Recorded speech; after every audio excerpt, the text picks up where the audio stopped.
Hi hello, ഞാൻ ഇവിടെ എടുത്തിരിക്കുന്നത് വേളാപ്പാരയുടെ പഞ്ഞലാണ്. ഇത് കഴുകി വൃത്തിയാക്കി കട്ട് ചെയ്ത് നമുക്കെടുക്കാം. കട്ട് ചെയ്ത് കൊണ്ടുവച്ചിട്ടുണ്ട്.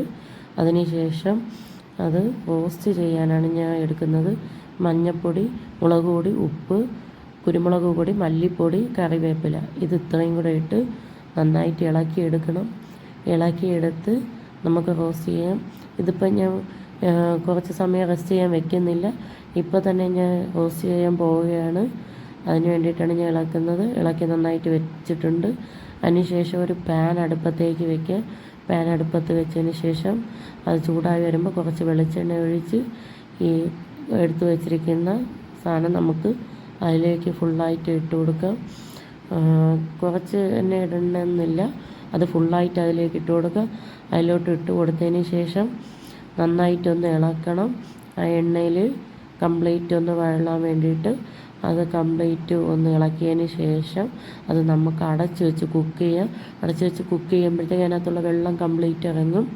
അതിന് ശേഷം ഇടയ്ക്കൊന്ന് തുറന്ന് ഇളക്കാം. അപ്പോഴത്തേക്കും ഫുള്ള് വെള്ളം ഊർന്നിറങ്ങിയിട്ടുണ്ട്. അത് തുറന്ന് വെച്ച് തന്നെ പിന്നെ നമുക്ക് വഴറ്റിയെടുക്കാം. കംപ്ലീറ്റ് ആയിട്ട് വെള്ളം വറ്റി എണ്ണ തെളിഞ്ഞ് വന്നിട്ടുണ്ട്. ഇത് നമുക്ക് വേറൊരു പാത്രത്തിലേക്ക് മാറ്റിയതിന് ശേഷം കുറച്ച് എണ്ണ അതിൽ വെച്ചിരിക്കണം. അതിന് ശേഷം അതിലേക്ക് കുറച്ച് കടുക് പൊട്ടിച്ചതിന് ശേഷം കടുക് നല്ലോണം പൊട്ടിയതിന് ശേഷം അതിൽ നമുക്ക് കുറച്ച് സവാള, വെളുത്തുള്ളി, ഇഞ്ചി, തക്കാളിക്ക എന്നിവ ചേർക്കാം.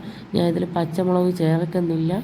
പച്ചമുളക് എരി ആരും കഴിക്കാത്തത് കൊണ്ട് ഒരുപാട് ചേർക്കുന്നില്ല. പിന്നെ ഇതിൽ നമുക്ക് ആവശ്യത്തിന് ഉപ്പിടാം. ഇതിപ്പോൾ ഞാൻ ഉപ്പിടുന്നില്ല, ഓൾറെഡി അതിൽ ഉപ്പുള്ളത് കൊണ്ടാണ് ഞാൻ ഇടാത്തത്. ഇത് നന്നായിട്ട് വഴറ്റിയതിന് ശേഷം നമുക്ക് ജസ്റ്റ് ഒന്ന് അടച്ച് വെച്ച് ഈ ഉള്ളി കുറച്ചും കൂടി ഒന്ന് വഴറ്റിയെടുക്കാം. അപ്പോഴത്തേക്കും നല്ല ഒരു കളർ വരും.